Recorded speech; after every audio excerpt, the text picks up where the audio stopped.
자, 먼저 읽어볼까요? 베드로가 예수를 널찍이 따라 대제사장의 집들 안까지 들어가서 아래 사람들과 함께 앉아 그를 치더라. 베드로는 예수님이 꽤 사랑했던 사람이었고, 그는 예수님을 쫓을 때 자기가 평생 읽어왔던 그물을 내버려두고 예수를 쫓을 만큼의 결단력과 또 주님을 사랑하는 마음이 있었던 사람이었습니다. 마지막 만찬 때 예수께서 그에게 너는 나를 3번 부인할 것이다 라는 말씀을 전했지만 그는 자신있게 힘있게 아니다라고 대답을 했고, 그의 말에 나머지 제자들도 다 함께 동조했습니다. 주님, 저희들은 절대 그런 사람들이 아닙니다. 저도 그런 것 같아요. 저도 그런 사람이 아닌 줄 알았습니다. 예수님이 잡히시고 가진 고문을 당하셨고 또한 이렇게 재판장으로 끌려가실 때 오늘 말씀이 나옵니다. 베드로가 예수를 멀찍이 따라갔다. 애매모호한 모습이죠. 가까이도 아니고 아예 따라가지 않은 것도 아닙니다. 멀찍이는 뭐죠? 갈등입니다. 우리가 신앙생활 하다 보면 예수를 믿지 않고 싶은데 안 믿을 수도 없고, 잘 믿고 싶은데 잘 믿지도 못합니다. 이유는 오늘 베드로 같은 이유 때문입니다. 예상하지 못한 일들이죠. 이런 마음이 우리 안에 있을 때 우리는 그거를 갈등이라고 부르거나 또는 뭐 낙심이라도 할 수 있고요, 고민이라고 할 수 있습니다. 베드로의 마음은 어땠을까요?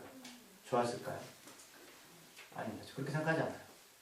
베드로는 아마 예수님 곁에 있고 싶었을 거예요. 마음은 원이로되 육신이 약해서.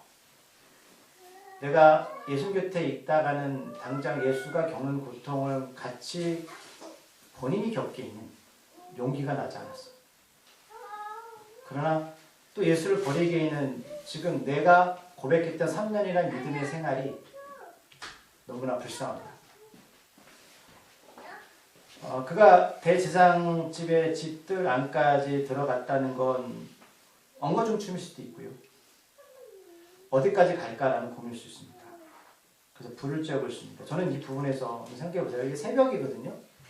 예수님이 새벽이 이제 닭이 오기 전에 3번 부인할까 말씀하셨으니까 아마 새벽이 동트기 전일 겁니다. 꽤 춥죠. 팔레스타인 지역은 여러분 아시겠지만 낮에는 덥고 밤엔 춥습니다. 이런 와중에도 불을 쬐입니다.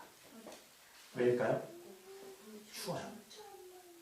그럼 잘 보세요. 저는 성경을 보면 너무나 하나님께 감사하고 또 느끼는 게 뭐냐면 우리가 아무리 힘들고 어려워도 밥은 먹어요.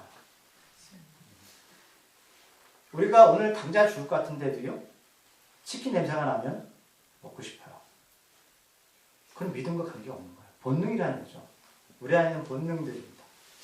그거는 누가 우리한테 뭐라고 욕해도 우리가 어떻게 할 수 있는 상황은 아니죠.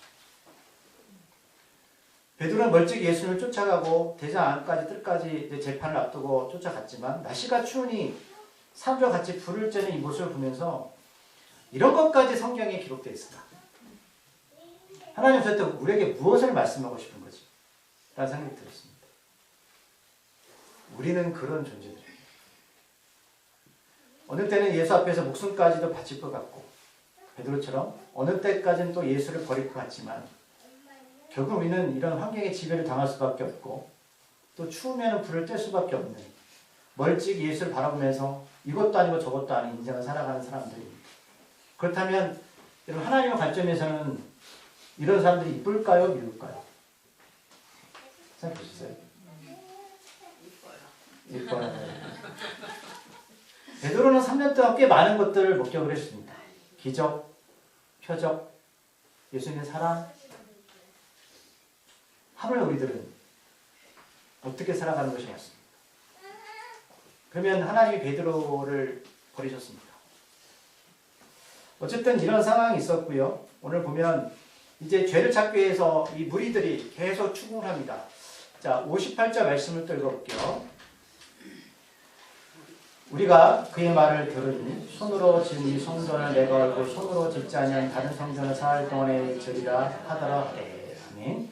이 말씀이 예수님께서 죽기 전에 하셨던 말씀이죠. 헤롯 성전을 수십 년에 걸쳤던 그 성전을 예수님은 파괴하고 이 성전을 다시 3일 만에 세우겠다는 의미는 뭐였죠? 내가 십자가에 죽고 다시 3일 만에 부활하겠다는 뜻이었죠. 참된 성전은 누구다? 건물이 아니라 나다. 근데 이런 의미들을 사람들은 이해를 못했던 거죠. 성전이 허물어진다는 건 단순하게 건물이 허물어진다는 뜻이었어요. 사실 AD 70년에 몇 번 말씀드렸지만 로마 장군 티토에 의해서 예루살렘 성전이 무너졌습니다. 그래서 지금 동쪽 벽만 남아있어요. 역사적인 사실입니다. 그러나 예수님이 말씀하신 것은 건물 자체에 허물어지는 것이 아니라 보이던 성전이 보이지 않는 성전으로 성령의 역사 시대로 말씀하시는 거예요. 저희는 성전에서 가서 예배를 드리고 성전에서 예물을 드렸던 그 예배가 성령을 모신 사람들이 모인 그곳이 교회가 되었다는 뜻입니다. 여기 계신 분들이 교회입니다. 이게 예수님의 예언이잖아요. 근데 이제 그 종교 지도자들이 지금 예수님의 죄를 추궁했지만 예수님은 더 이상 대답하지 않으셨습니다. 근데 오늘 58절 이 질문에만 침묵하시다 대답하십니다. 61절 말씀을 볼게요. 침묵하고 아무 대답도 아니하시거늘 대제사장이 다시 물으되 내가 찬송받을 이의 아들 그리스도냐. 예수는 아무 말씀도 하지 않으시다가 61절 이 말씀에만 응답하십니다. 이게 어떤 의미냐면 대제사장이 묻습니다. 내가 찬송받을 이의 아들. 자, 유대인들이 생각하는 오직 찬송받을 대상이 누구십니까? 하나님이셨죠. 오직 하나님만이 찬송받을 존재였습니다. 근데 지금 그 아들이 너냐? 네가 구원자냐? 이런 뜻이잖아요. 뭐 예수님이 하나님이시지만 성전을 허물고 세운다. 그 뜻이 무엇입니까? 성전을 누가 세우셨죠? 하나님이 세우셨죠. 하나님 허무신 거잖아요. 또 누가 다시 세우시겠습니까? 하나님만이 세우시는 거예요. 침묵하시다가 이 질문에 예수님이 대답하시는 거예요. 왜? 굉장히 중요한 질문이죠. 네가 하나님이냐? 그럴 때 오늘 읽었던 62절 본문 말씀이 계속 진행되는데 62절 말씀을 읽어볼게요. 예수께서 이르시되 내가 그니라 인자가 권능자의 우편에 앉은 것과 하늘 구름을 타고 오는 것을 너희가 보리라 하시니. 아멘.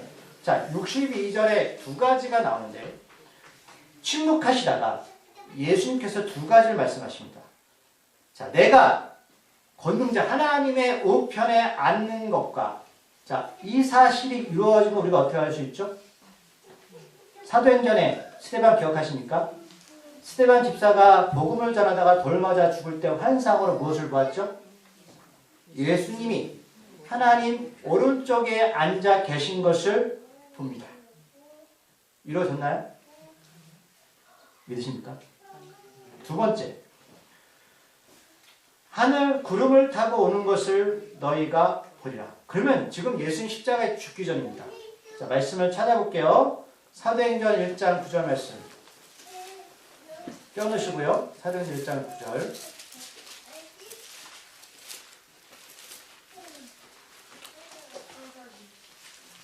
사도행전 1장 9절 찾으셨습니까? 천천히 찾으세요. 읽어볼게요. 시작. 이 말씀을 마치시고 그들이 보는데 올리져 가시니 구름이 그를 가려 보이지 않게 하더라. 아멘. 예수님이 부활하시고 40일 동안 이 땅에 계셨죠. 왜 40일일까요? 여러분 구약의 40일의 숫자가 잘 나오죠? 40일 광야, 40일 또 신약의 금식. 또 모세가 시내산에 가서 며칠 있었습니까? 주야로? 40일.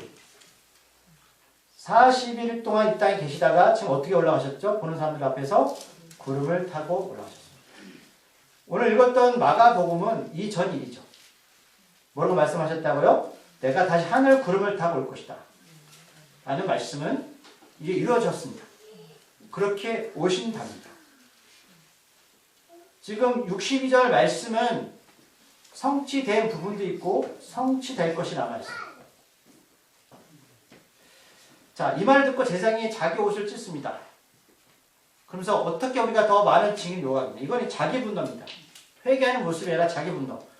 어떤 분노죠? 네가 하나님이냐라는 거. 네가 예수냐? 네가 구원자야? 네가 어떻게 구원자야? 라는 거.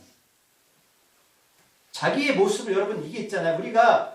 우리의 죄성이 드러날 때 드러나는 모습. 그러나 인정하지 않습니다. 말씀이 오를 때 오는 반응들이 이렇게 오는 거죠. 그래서 64절에 보면 신성모독입니다. 예수님이 십자가에 죽인 이유. 앞에서 말씀드렸지만 예수님이 죄를 찾지 못했어요. 그래서 예수를 죽였던 이유가 신성모독죄입니다. 근데 이 죄는 로마법에는 저촉되지 않아요. 로마는 다신교거든요.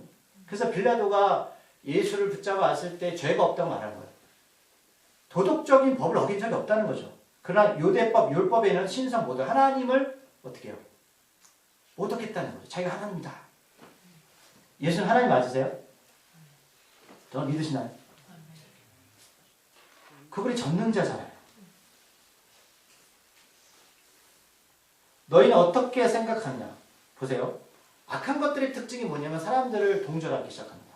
그러니까 사도행전 이걸 많이 살펴봤는데 너희는 어떻게 생각하냐? 근데 다 예수를 사형 해당자로 정죄합니다. 정죄가 뭐죠? 죄를 나누는 거잖아요. 죄를 찾지 못했지만 동조자들을 만들어서 이들 이렇게 몰아붙입니다. 세상의 흐름은 그렇게 가는 거예요. 의를 가지고 불의를 몰아붙입니다. 어떤 사람은 그에게 침을 뱉고 그의 얼굴을 가리고 주먹으로 친다. 그러면 굉장히 이건 모독적인 겁니다. 유대인들 가운데 가장 치욕스러운 사람을 모독하는 방법이 이겁니다. 그런데 65절 후반절에 하인들까지 손바닥을 칩니다. 2000년 전에 종들은 사람 취급받지 못했던 사람들입니다. 이들조차도 예수를 손바닥으로 친다는 어떤 의미인지 아시겠어요? 예수를 동물보다 못한 존재라고 해요.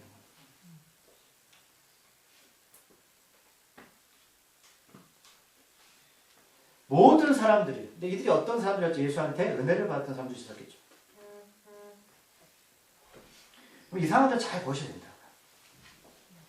예수 십자가의 죽음이 그저 우리가 보는 죽으셨다가 아니라 이런 모독적인 것들을 다 감내하셨다는 거예요.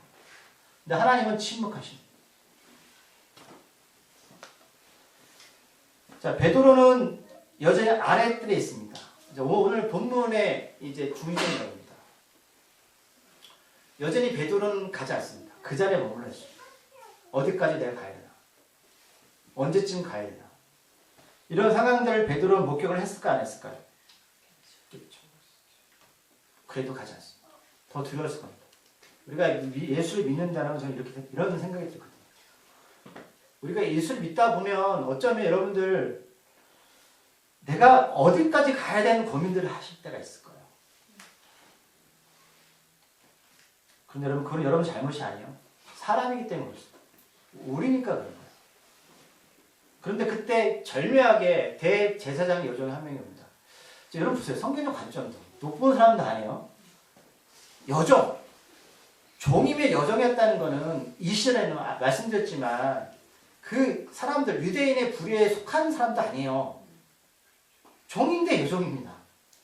그럼 만약에 제가 대통령이 제 뺨 때리면 더 기분이 나쁠까 아니면 길 가는 거지가 저 뺨을 때리면 더 기분이 나쁠까? 어떠실 것 같으세요? 대통령이 때리면 영광 아니에요? 아니에요? 연예인이 때려야 되나? 시원하? 누가? 연예인 때리면 좀 감사합니다. 하나님의 일을 보시라고. 많은 사람들이 있는데 왜 대제사장 요정을 하나님 보내실까? 비참하지 않겠어요? 저 같은 사람들이 근데 지금 예수님 더함을 당하고 계시죠. 자, 여정 하나가 와서 베드로가 불자에 있는 모습을 봅니다. 주목하죠. 뭐죠? 창궁이를 지금 베드로를 사모자가 추워가지고 발발 떨면서 온갖 생각들이 머리에 지금 가득합니다. 그리고 몸을 추우니까 불을 쬐고 있는데 여정 하나가 자기를 주목합니다. 두려움이 오지 않겠어요? 얘가 무슨 말을 할 건가? 그때 뭐라고 말하죠? 너도 나사렛 예수와 함께 있었도다.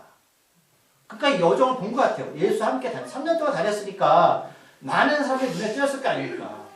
근데 하필 그 여정이 와서 그러면 여정이 대제사장에 가서 이것을 고할 수 있잖아요.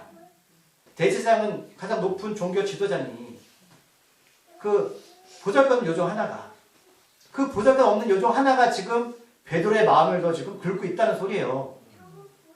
이 상황을 잘 보셔. 하나님이 절묘한 것들을 다 만드신 거예요. 아무것도 아닌 여종 하나가 지금 갈등하는 베드로한테 불을 붙이고 있다는 소리예요. 우연일까요? 여러분 인생을 살다 보면 제가 말씀드렸지만 뭐 나 정도는 이 정도 대우를 받아야 되고 나 정도는 이렇게 살아야 되는 생각들이 있어요. 그런데 하나님께서 철저하게 나를 부셔뜨리기 위해서 내가 생각하지도 않았던 사람이 나보다 못한 인간이 나한테 와서 여정 하나가 와서 나의 약점을 잡고 나의 죄성을 지목하면서 말을 떠오는 그 비통함 이거 아니겠어요? 머리는 복잡합니다. 몸은 춥고 머리는 복잡하고 상황은 내가 생각했던 상황과 전혀 돌아가지 않아요. 이럴 때 말씀이 생각날까요? 몸은 추워 죽겠는데 생각 안 합니다. 자, 이때부터 베드로가 부인하기 시작합니다. 만약에 이런 상황이 없었다면 베드로가 부인 안 했겠죠. 제가 아까 상승부에 그런 말씀 드렸어요. 하나님께서 제가 오늘 하나님 말씀 주신 게 뭐냐면 하나님께서 민족을 이루기 위해서 하나님 나라를 이루기 위해서 했던 게 뭐냐면 아브라함 때부터 시작했죠. 그래서 요셉이 애굽으로 끌려갔죠. 그리고 그 가족 12지파가 가잖아요. 그런 계획 속에서. 그럼 이들이 하나님의 계획을 알았을까요? 그런데 요셉이 죽고 나서 400년이 흘렀어요. 그 수백만 명이 되잖아요. 근데 바로가 막 핍박하니까 애굽에 있는 백성들이 어떤 생각이 들죠? 못 살겠다. 그때 모세가 막 기적 통해가지고 그 애굽에서 도망 나오잖아요. 근데 그런 질문을 드렸어요. 만약에 착한 바로였다면, 착한 바로가 이스라엘 백성들을 사랑하고 아껴줬다면 이스라엘 백성들이 애굽에서 나올 마음이 있었을까? 그러면 모세가 10가지 재앙을 부린다 할지라도 그들 마음속에서 나올 마음이 있었을까? 그럼 그 바로의 마음 누가 주신 거예요? 사람은 다 똑같다. 그럼 하나님의 계획은 가나안 땅까지 가는 거잖아요. 그럼 그 과정을 누가 만드셨죠? 하나님이잖아요. 그러니까 우리는 그런 인생을 살아가는 거예요. 하나님이 그렇게 밀어붙인다는 우리는 몰라요. 지금 베드로의 이런 상황들을 우리 인생과 접목하면 어떤 생각이 드세요? 우리 삶을 보면 그때 모르죠. 만약에 제가 그랬어요. 51%만 더 마음이 있었더라도 그들은 떠나지 않았을 것이다. 그러나 내가 51%가 더 싫고 49%가 싫으니 떠나는 것이다. 우리는 다 똑같다. 하나님의 계획과 하나님의 섭리와 하나님의 뜻에 가는 그 길은 우리는 다 애굽에 그냥 머물고 싶은 사람들이에요. 베드로처럼 저는 예수 부인하지 않고 예수가 영원히 이 땅에 있다면 그분과 더불어 이 땅에서 많은 좋은 일을 할 것이다. 라는 착각 속에 살아가는 게 우리의 모습이란 말이에요. 그때 하나님께 어떻게 하신다고요? 여종 하나를 보내서 흔들어 놓는 거죠. 야, 너 그놈 아니냐? 예수는 힘없이 고통만 당하고 있어. 근데 68절에서 말해요. 부인하죠. 나는 내가 말하는 것이 알지도 못하고 깨닫지도 못하겠다. 이걸 누가 알려줬어요? 순간적으로 모면하기 위해서. 왜? 내가 지금 요정 앞에서 이거 부인하지 않으면 나도 끌려가는 거잖아요. 그래서 앞들로 도망갑니다.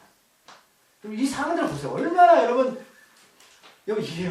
이 남자가 그 힘센 다혈질 많은 다혈적인 베드로가 이렇게 힘없이 여정 하나의 한마디 말에 대꾸도 못하고 도망가는 시대를 보세요. 어떤 생각이세요? 너무 초라하지 않아요? 초라하잖아요. 하나님이 이런 상황까지 보신다. 우리를 초라하게 만들어 버리십니다. 초라하게. 그때 69절에 보면 요정이 또 한 발 나가서 곁에 있는 사람들한테 야, 저 사람 예수 갔었던 사람이야. 막 소문을 내기 시작해. 도당이다 막 이렇게 떠들고 다니는 거예요. 이게 다 베드로 귀에 들렸겠죠. 난 죽었다. 70절 두 번째 부인하죠. 조금 후에 곁에 있는 사람들이 너 베드로 아니냐? 갈릴리 그 사람 같이 살던 사람 아니냐? 이제 요정뿐만 아니라 모든 사람들이 베드로를 알아보게 됐어요. 이제 도망가야죠. 이제 확실히 도망가야죠. 숨기고 여기까지 왔는데, 내 인생 여기까지 왔는데, 숨기고 여기까지 왔는데 다 알아버렸단 말입니다. 모든 사람들이 다 알아버렸단 말이에요. 나의 어떤 치욕들을, 내 부끄러움을 다 알아버렸어요. 그럼 이제 이사가 살아야 되잖아요. 살겠어요? 사시겠어요? 하나님 여기까지 모시는 이유가 뭐냐? 저는 그걸 알고 싶어요. 하나님 왜 여기까지 모시냐고요. 꼭 이렇게 예수 믿어야 돼요? 이렇게까지 우리가 믿음을 지켜야 됩니까? 하나님 계획은 뭐냐고. 가나안 땅 40년의 광야 생활. 우리가 어떤 의미가 있죠? 우리들한테 그게 가치 있으십니까? 내 삶과 바꿀 정도의 가치와 소망과 내 인생 모두 들을 것만큼의 여러분들 인생의 목표세요. 71절 읽어볼게요. 더합니다. 이제 71절 말씀. 그러나 베드로가 저주하며 나는 너희가 말하는 이 사람을 알지 못하노라. 아멘. 누굴 저주하는 거예요? 예수님 저주하는 거예요. 이게 맞아요? 맹세까지 하는데 저주합니다. 사람은 그냥 끝까지 가잖아요. 이렇게 될 수 있어요. 베드로 이렇게 했잖아요. 야, 사람이 자기를 보호하기 위해서 이렇게까지 하는구나. 여러분 주위 사람들 잘 보세요. 자기를 보호하기 위해서 어떻게 사는지 보세요. 옳은 거 그런 거 관계 없습니다. 보세요. 악을 도모하고 악을 집행하는 사람들은요, 정의, 공의 필요 없어요. 그러면 세상은 그렇게 흘러가는 거예요. 그럼 하나님 우리한테 이 말씀 왜 하시는지 아시겠죠? 우리한테 나쁜 놈 말씀하시는 게 아니라 너희들은 다 그래라고 말씀하는 거야. 너희들은 다 그런 존재야. 그래야 예수가 십자가에서 죽는 거야 말씀하시는 거야. 우리 다 그런 존재라고요. 그러니까 이 은혜를 깨닫지 못하면 우리는 베드로는 이런 환경이 됐기 때문에 자기 치부를 드러내는 것이지, 만약 예수님과 좋은 관계였다면 이런 치부가 드러났을까요? 그럼 숨기고 사는 거잖아요. 나는 아닌 것처럼. 나는 남들보다 좀 나은 인생이라고 말하는 거예요. 그런데 하나님 뭐예요? 아니야. 너희들은 환경이 바뀌면 이렇게 살아. 그럼 이게 아는 게 은혜라고요. 이해하세요? 이게 우리의 모습이라고요. 이 모습을 깨닫는 사람이 은혜가 뭔지를 알아요. 믿음이 뭔지 안다고. 예수를 믿는 게 뭔지를 아는 사람이에요. 저주까지 하잖아요. 맹세까지 합니다. 저는 안 그럴 것 같으세요? 하나님 이것을 기록한 거 그럴 때 그걸 말씀하시는 거예요. 예수가 왜 십자가에서 죽어야 되는가? 왜 죽어야 하는가? 우리 때문에. 우리는 예수 안에 구원받을 수 없어요. 우리는 선한 길로 갈 수 있는 존재가 아니에요. 좋을 때만 선한 거 하는 거예요. 내 마음이 들 때만 좋은 말 하는 거예요. 우리 72절 말씀 마지막에 볼게요. 닭이 곧 두 번째 울더라. 이에 베드로가 예수께서 자기 하신 말씀 곧 닭이 두 번을 울기 전에 내가 세 번 나를 부인하리라 하시니 기억이 되어 그 일을 생각하고 울었다. 자, 오늘 72절 말씀은 그거죠. 예수께서 베드로 자신한테 하신 말씀이 그때 기억났다. 그럼 말씀을 드릴게요. 자, 말씀을 정리하겠습니다. 베드로가 오늘 72절 말씀, 하나님의 말씀이 어떨 때 기억이 되었나요? 모든 것들 실수 없이, 모든 것 자기 말대로 자신있게, 힘있게, 또는 엄청나게 믿음이 좋아서 뭐 기도 많이 하고 이래서 말씀이 기억에 남는 건가요? 아니면 철저하게 자신이 환경 속의 지배를 받고 자기를 보호하기 위해 자기를 치부가 드러날 때 하나님의 말씀이 기억이 났습니까? 후지 아니에요? 그럼 왜 첫 번째는 기억을 못했어요? 아직까지 덜 무너진 거죠. 왜 두 번째는 기억이 잘 안 났어요? 덜 무너졌죠. 세 번째, 그래서 하나님 말씀하신 그것이 기억난 건 제가 완전히 바닥까지 무너질 때였어요. 근데 이게 은혜였다는 거예요. 이게 은혜였다는 거예요. 저는 이게 은혜였어요. 그 일을 생각하고 그러다. 이렇게 우리가 짧게 오늘 베드로의 고백, 그 일을 생각하고 울었다라고 말씀하셨지만 어떤 일이었죠? 나는 힘있게 예수님 붙잡겠습니다. 생각이 난 거잖아요. 그러면 베드로가 어떻게 울었을 거라 생각하세요?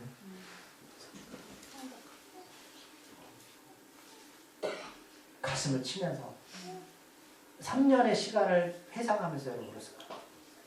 예수와 함께 했던 일들, 같이 웃고 울고 예수님과 동행했던 일들, 그래도 불구하고 자기는 예수님 말씀을 믿지 못했어요.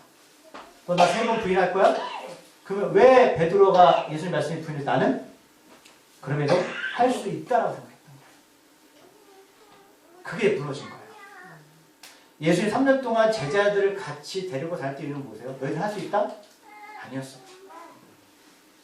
그걸 못 깨달았던 거죠.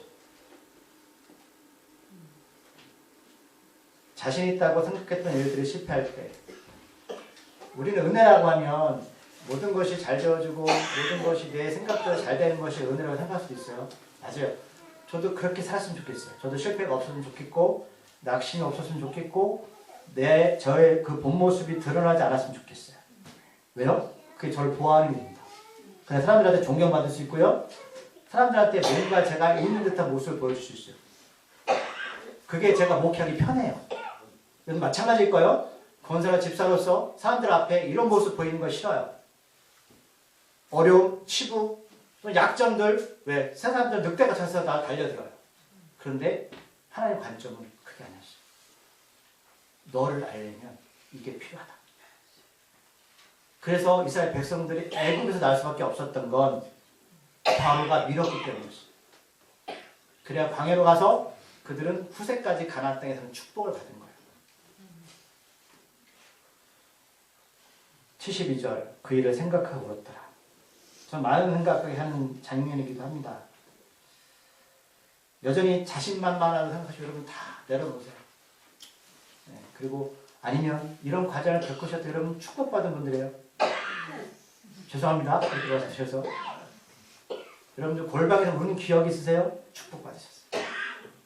아무도 모르게 하나님 앞에 와서 기도하면서 하나님 내 인생 왜 그렇습니까? 라고 고백하면서 자기를 탓한 적 있으세요? 축복받으신 거예요. 그때부터 어떤 역사가 일어나냐면 하나님이 일을 하기 시작하십니다. 하나님께서. 그런데 이런 베드로가 예수를 떠나잖아요. 나중에 말씀드리겠지만. 그렇죠? 근데 누가 찾아가요? 제자들이 찾아가요? 예수가 찾아가요? 속도 없으시죠? 나중에 나누겠지만 신앙은 그런 거예요. 나의 모습을 드러내는 것이 하나요.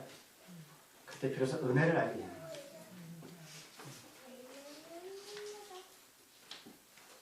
기도하겠습니다. 하나님의 은혜가 우리 삶 가운데 임하기를 소망합니다. 우리가 예수를 모르기 전엔 자신만만했던 일들이 참 많았고 또 그렇게 잘 된 것 같고 또 잘 그렇게 살아온 것 같습니다. 그런데 오늘 베드로 같은 인생을 왜 하나님이 허락하셨을까? 왜 그는 멀찍이 예수를 쫓으면서 예수 앞에 당당히 나가지 못했을까?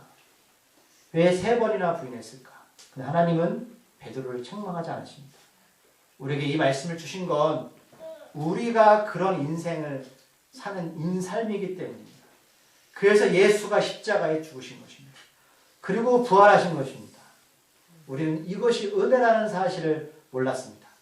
세상에서는 무조건 잘 돼야 되고 성공해야 되고 아픔이 없어야 된다고 말씀하는데 도리어 성경은 그 반대로 우리들을 인도하십니다. 우리 자신 있게 힘있게 말했던 것들이 아무것도 아닐 때 돌아갈 때 통곡하는 그 순간이 올 때 비로소 십자가의 은혜가 무엇인지 알게 됩니다. 그것이 은혜였고 그게 믿음이었고 그게 신앙이었고 그게 하나님의 사랑이었습니다. 주여 우리를 돌봐 주시옵소서. 우리의 마음의 소원을 하나님께 두게 하여 주시옵소서. 그럼 하나님께서 일하시고 우리는 하나님을 찬송할 수 있습니다. 주여 우리를 놓지 말아 주시옵소서. 예수님의 이름으로 기도드립니다.